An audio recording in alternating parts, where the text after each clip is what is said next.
From the Library of Congress in Washington, D.C.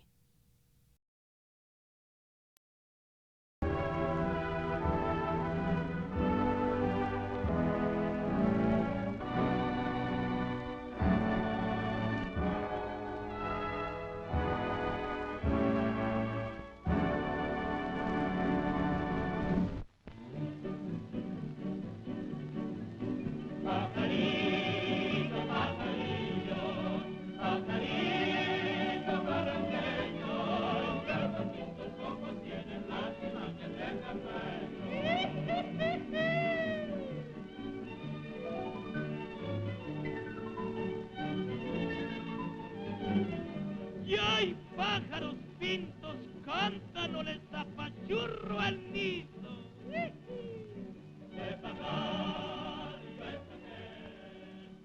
Hello! Hello! Hello. Are you Mr. Prado? Alvarado quiere un bizcocho. Alvarado quiere un bizcocho. I'm sorry. I don't understand Spanish. Mr. Atwell said...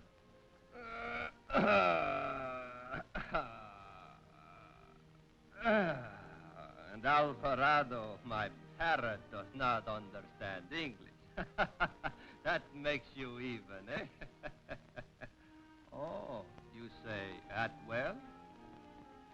Senor Matthew Atwell? Yes. He's my father-in-law.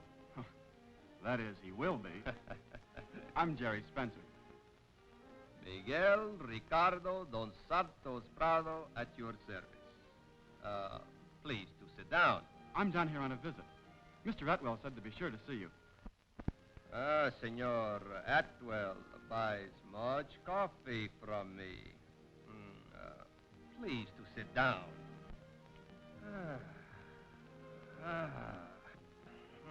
Lesson number 1 is finished. So, you wish to know something about coffee, eh? Yes, sir.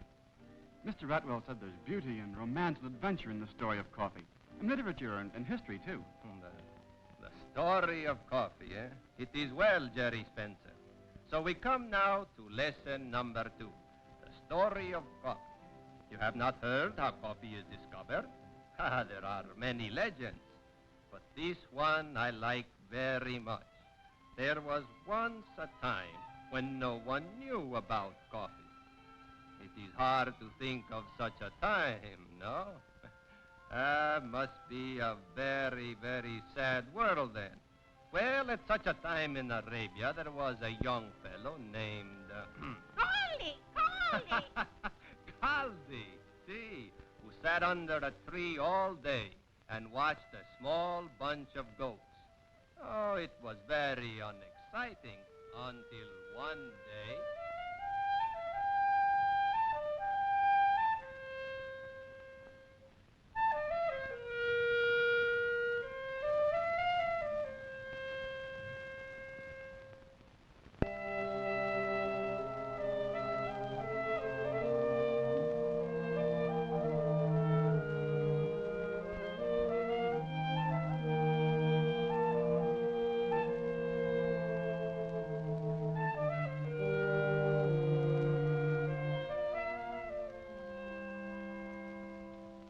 A goat herd I, as you can see.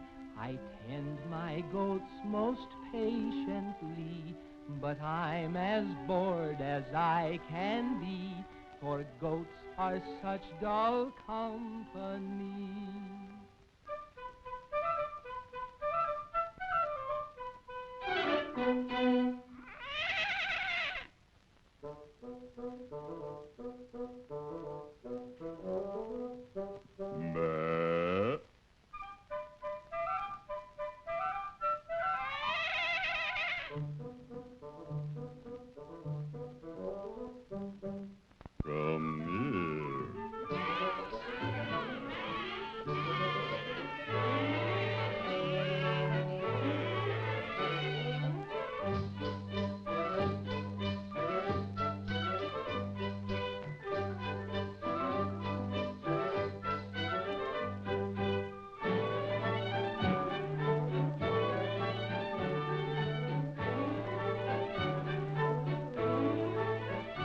done with this uncoat-like prancing. How can I such conduct explain? For if mine own eyes see you dancing, by the beard of the prophet, I'm not sane.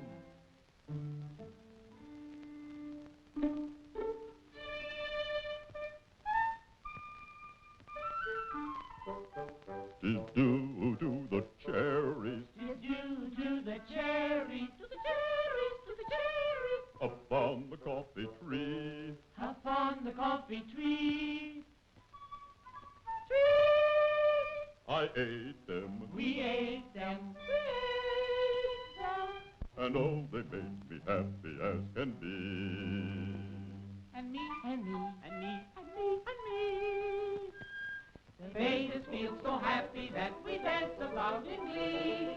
Coffee cherries? The coffee cherries. It seems incredible, but maybe it's true.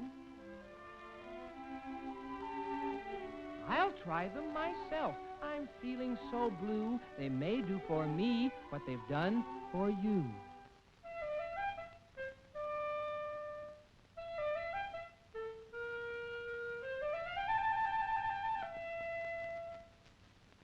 It's true. It's true. It's true. It's true. He ate the coffee cherries and it's true. It's true. It's true. It's true. He ate the coffee cherries and it's true. He ate the coffee cherries upon the coffee tree. He ate the coffee cherries. It's true as you can see. It's true. It's true. It's true. It's true. He ate the coffee cherries and it's true. It's true. It's true. It's true. It's true. He ate the coffee cherries and it's true.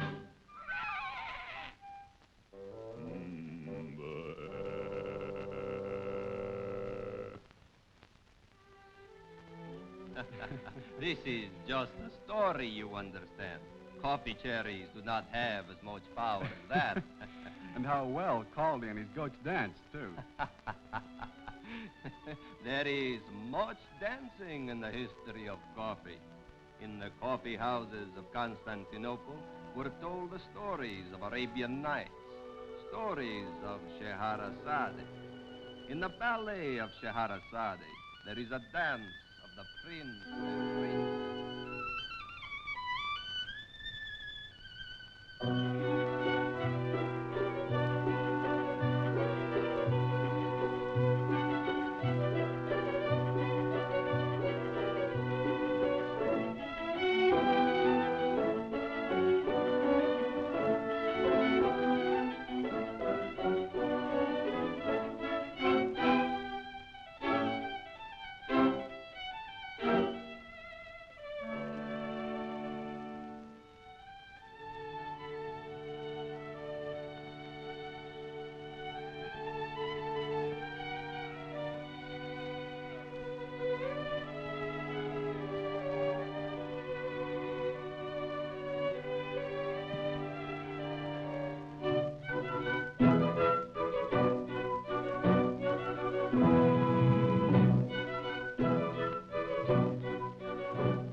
Ah, that was beautiful, no?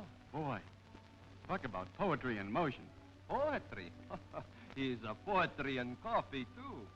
There was a time when we were like clubs, where big poets and writers came like Oliver Goldsmith and Samuel Johnson, and people of the theater like David Garrick and the great actress Mrs. Siddons, and other people listened while they talked. Ah, it must have been great times to sit around the big table and drink coffee and see great men and hear stories which the whole world would hear one day.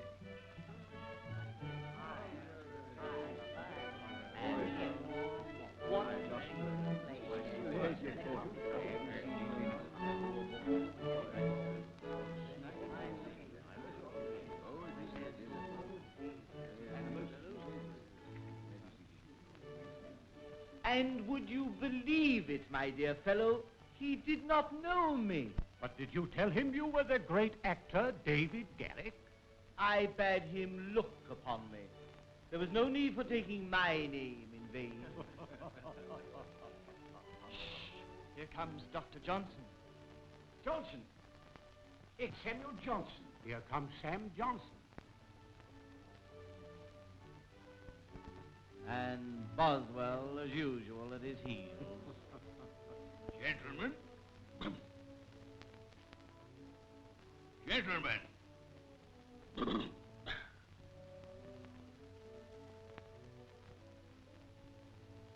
How do you do? My dear Oliver Goldsmith, I ask pardon for my tardiness. In truth, young Boswell here is much too good a listener. I had no mind of the time. Your apologies, my dear Johnson, fall on ears unheeding. I've scarce noticed your absence, what with sipping coffee, so delicious, to say nothing of a free seat at a performance of the great Garrick yonder. And David is a pretty lad. 'Tis sad that where such beauty reigns, seems not a welcome place for brains. Pray make no note of that, Boswell. The rhyme's not bad, but the meter's faulty. I wench, my coffee. Didst think I came to... You come to be listened to, I'll be bound. Coffee may please you, but talk's your bread and meat. You're a pert miss. Away with you. 'Tis the ears on your cup that'll listen to your talk, not mine. Egad, I think I'll give that to posterity. Mrs. Siddons. The actress. Siddons? What does she hear? Gentlemen.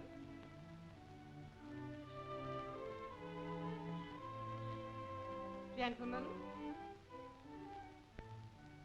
Ah, my dear Mrs. Siddons, you do me too much honor to seek me out here. Samuel Johnson, you promised me a play. You will not escape me in a coffee house. Siddons is no disdainer of coffee. Have me a cup and a chair. Aye, wench, coffee for the lady. And as for a chair, surely a seat not fit for greatness and beauty, but 'twill be a throne if you do sit upon it. I'm afraid you're as flattering to this hardwood bench as to me. I trust you may be as flattering to the coffee.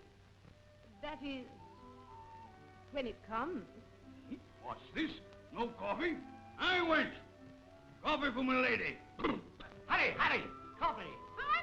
I'm coming. Here, let me have it.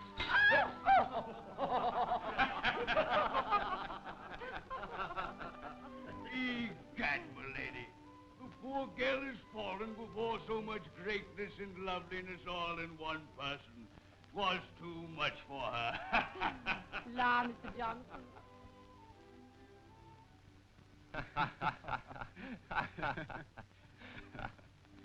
There was lots of history in coffee houses, too. The French Revolution began in a coffee house.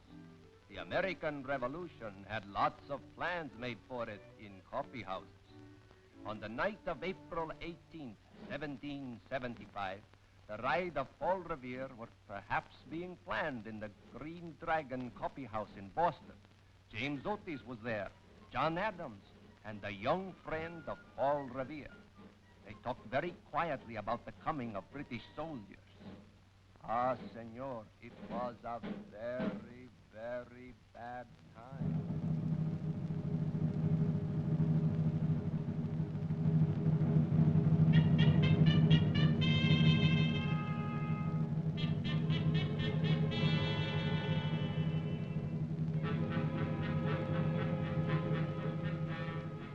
Gentlemen, I have asked Paul Revere to meet us here tonight.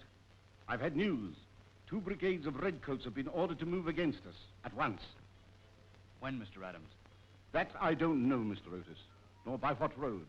But the situation is desperate. We must resist now or never. You have no question of which it will be. None. The Minutemen have settled that. But we've got to know when they'll strike and where. We haven't a chance otherwise. I wish young Revere would get here. He'll be here, Mr. Otis. He promised to meet me here by 10 o'clock at the latest. Here he is now. It's Paul. I'll let him in.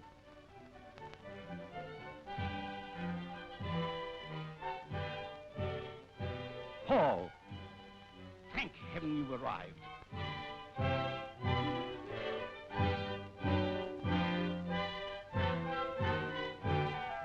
What have you learned? Not enough, but this much. They're ready to march tonight. How will they come? I haven't yet learned. Their ship, the Somerset, is still anchored in the bay and no sign of activity. They may come by land. We've got to know. It would be suicide to try to stop them unprepared. We will know. And you shall help me. I'm ready. Where do we go? You go to the tower of Old North Church. It commands a view of the barracks. Watch carefully. Have 2 lanterns with you in the belfry arch of the tower. When you see which way they are to come, hang out a signal light. 1 lantern if they come by land, 2 if they leave by sea. But, Paul, what good will that do? There still will not be time. My horse and I will be on the other shore ready to start the moment I see the light. I will arouse the countryside if I have to call on the crack of doom to help me. I'm off. Wish me luck. With thy blessing, O Lord.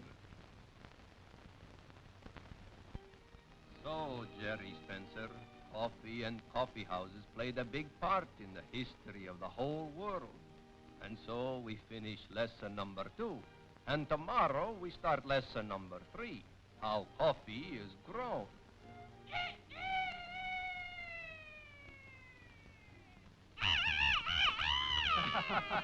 Dios mío, Alvarado say it will be tomorrow pretty quick. It is long past time for bed. Come, Jerry Spencer, mi amigo. We will leave the story of coffee until tomorrow. Now the house is this way. Come.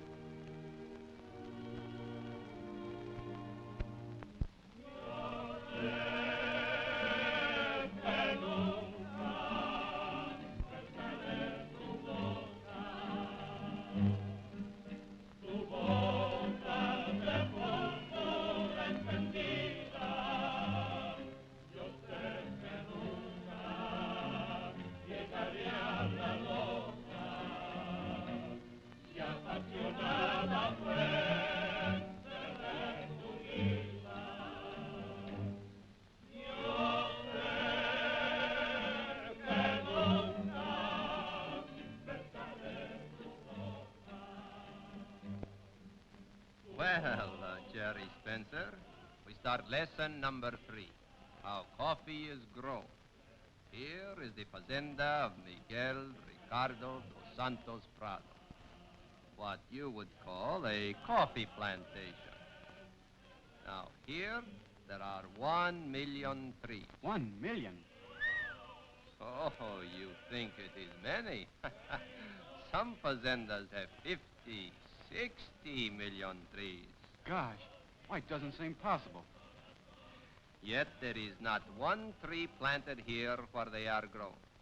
Here, see on this cart are small trees from the nursery where they were grown maybe 1 year till it is maybe 18 inches high.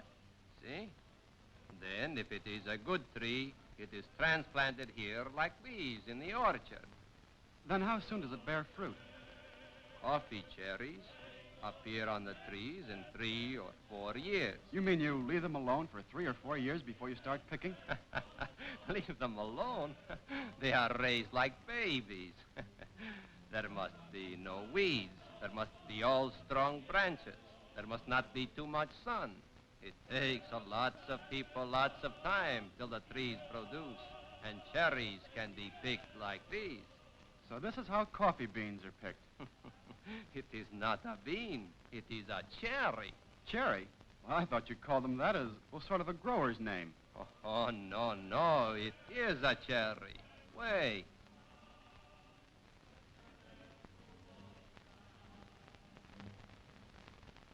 See? Inside the cherry is the coffee bean. Uh-huh. I see. There's a bean in every cherry, is that it? Well, sort of like the cherry pit. There are 2 beans in each cherry.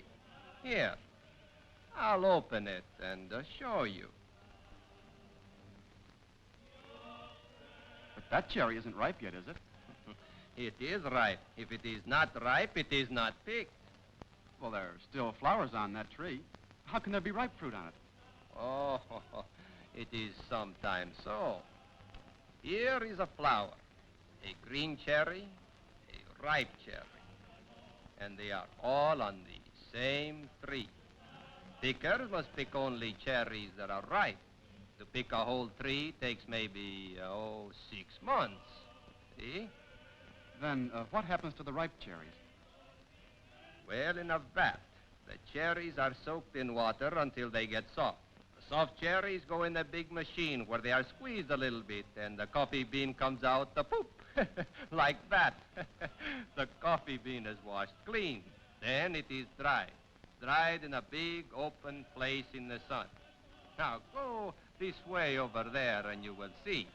I will come in 4 or 5 minutes.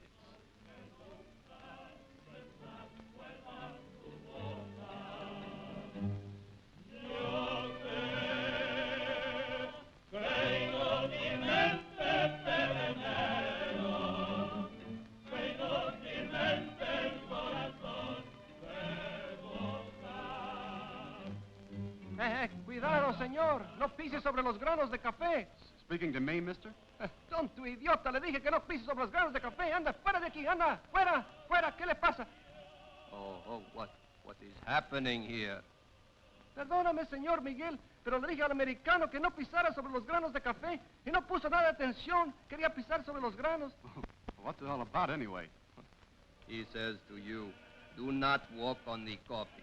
And right away you walked. It made him angry. And I thought he was calling to me. Sorry, mister. Bueno, muy bien. Adiós. Now, Jerry, over here we continue our lesson. Now you see, here the beans are dried. They must be turned over many, many times in the sun. It takes maybe 4, 6, or 8 days. And when the beans are dry, then are they ready for market? No, they are not quite ready yet. For, you see, the bean still has a coat like parchment. See? In the warehouse, it goes into a big machine where it is rubbed, and the parchment coat falls off. After this, the coffee must be cleaned, sorted, and in size and in grade. Then it is packed and is ready for market. So, Jerry Spencer, we finish lesson number 3, how coffee is grown.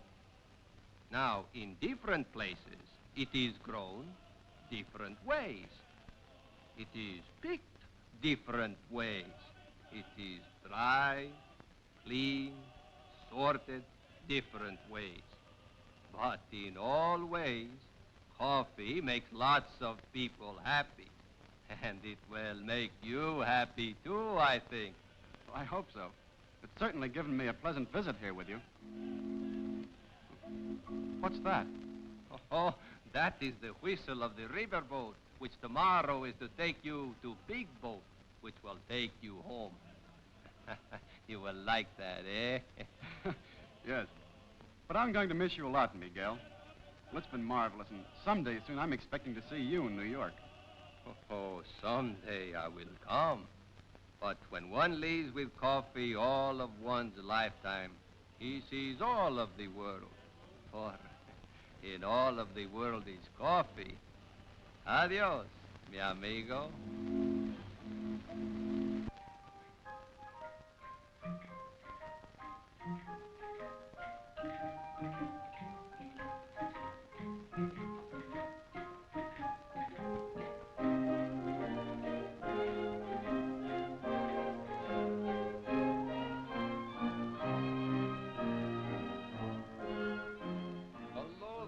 Matthew Atwell. Hello, Miguel. I didn't know you came back with Jerry. I had to come back. I have to learn the lesson number 4. Lesson number 4? That is right. Number 1, 2, 3. Jerry has learned from Miguel. Lesson number 4, Miguel must learn from Matthew Atwell. Yes, of course. But what is lesson number 4?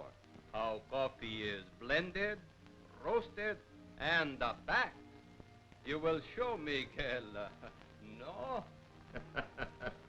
I will show Miguel, yes, by all means. Come on, Will. May we come too, Mr. Atwell? Yes, Daddy, please. Eh, what? Hello, you two. For a minute, I thought it was... now, run along, you two. The plant's out that way.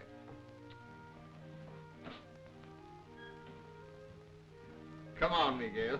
Let's go.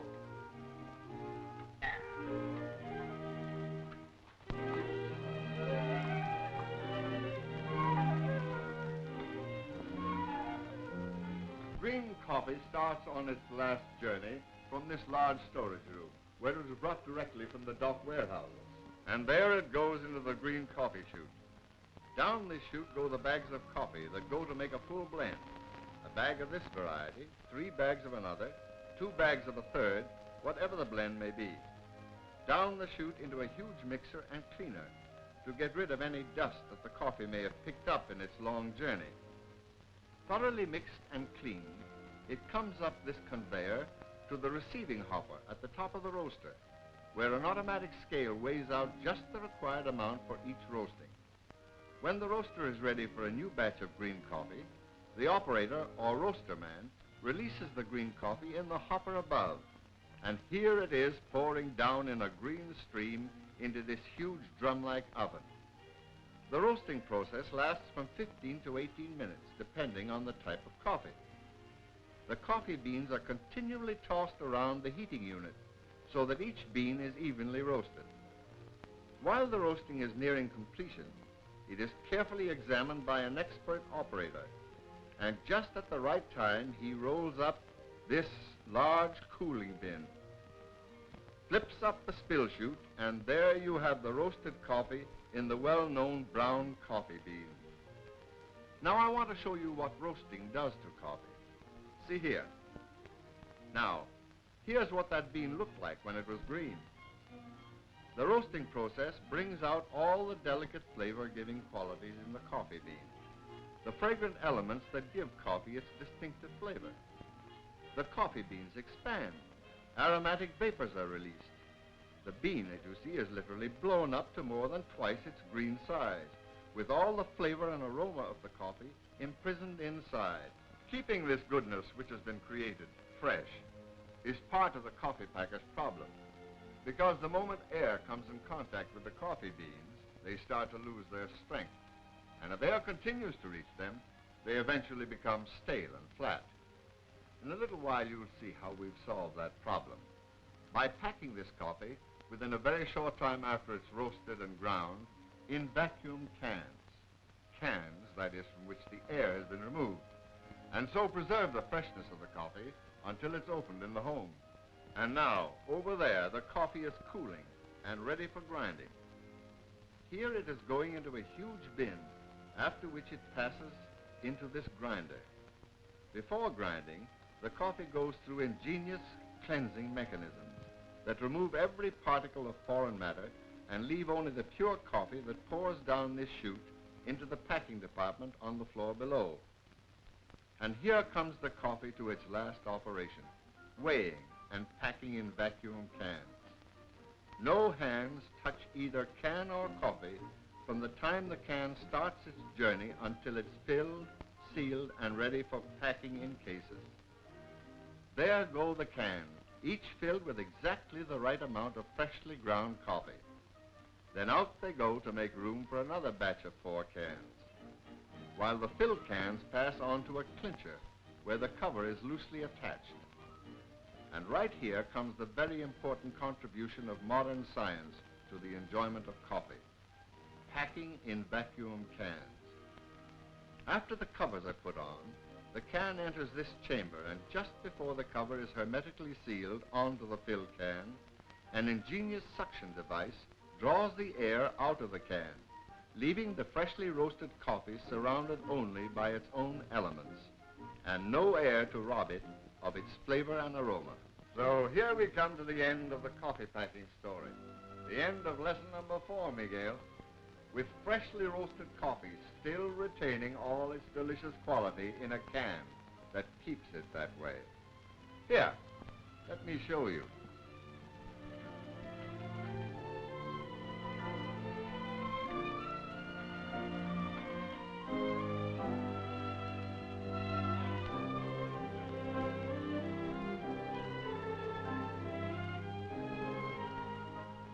Here it is, the perfect container for good coffee. Why, where have Don and Jerry gone?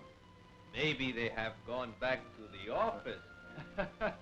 I think maybe Jerry Spencer wonders if Matthew Atwell thinks he is good enough to be his son-in-law.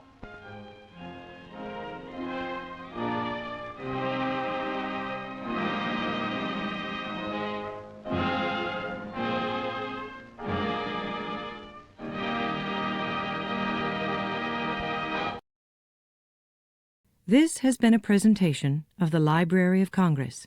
Visit us at loc.gov.